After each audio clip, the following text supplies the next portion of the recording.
തിരുനക്കര മഹാദേവൻ്റെ ആറാട്ട് വിശേഷങ്ങൾ. എല്ലാവർക്കും നമസ്കാരം. ഇന്ന് തിരുനക്കര മഹാദേവൻ്റെ ആറാട്ട് വിശേഷങ്ങളാണ്.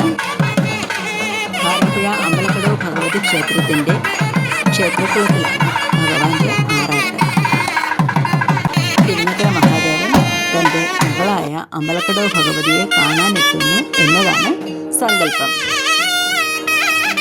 രാവിലെ ക്ഷേത്രാങ്കണത്തിൽ നിന്നും പുറപ്പെട്ട് അമ്പലക്കടവ് ഭഗവതി ക്ഷേത്ര സമുദ്രത്തിലെത്തുകയും അവിടെ വിശ്രമത്തിന് ശേഷം വൈകുന്നേരം 5:30 മണിയോടുകൂടി ആറാട്ടുകടവിലേക്ക് എഴുന്നള്ളുകയും പൂജാവിധികൾക്ക് ശേഷം ആറാട്ട് നടത്തുകയും ചെയ്യുന്നു.